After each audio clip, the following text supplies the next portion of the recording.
نبی کریم علیہ السلام نے فرمایا، بخاری مسلم ہے، فرمایا 7 ہلاک کرنے والی چیزوں سے بچنا، اگر ان میں تم چلے گئے تو ہلاک ہو جاؤ گے۔ 7 چیزیں ہیں جو تمہیں ہلاک کر دیں۔ یا رسول اللہ صلی اللہ علیہ وسلم وہ کون کون سی؟ تو حضور نے فرمایا اللہ کے ساتھ شریک نہ کرنا، ہلاک ہو جاؤ گے۔ دوسرا نبی پاک صلی اللہ علیہ وسلم نے فرمایا جادو نہ کرنا، ہلاک ہو جاؤ گے، ہلاک۔ اور یار جسے حضور فرما رہے ہیں ہلاک ہو جائے وہ بچے گا؟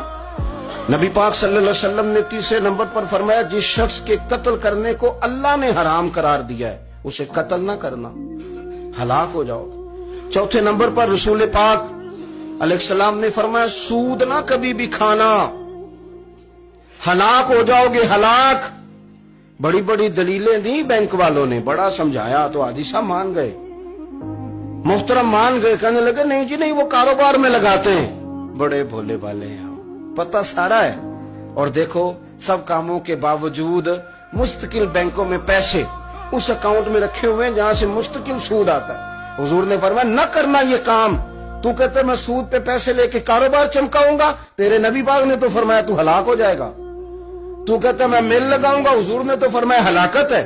تو کہتا میں بڑا کچھ کر جاؤں گا تو ہلاکت ہے۔ اچھی طرح سمجھ لیں اصل مال بھی ضائع ہو جاتا ہے اس بندے کا جو سود کا مال ملا لیتا ہے، اصل برکت بھی اڑ جاتی۔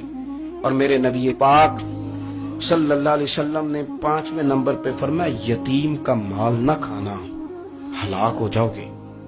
اور پھر 6 نمبر پر نبی پاک علیہ السلام نے فرمایا کفر سے جہاد ہو رہا ہو تو کبھی پیٹ پھیر کے بھاگنا نہ، ہلاک ہو جاؤ گے۔ اور 7ویں نمبر پر اللہ کے رسول نے فرمایا بے قصور اور بے گناہ عورت پر تہمت نہ لگانا۔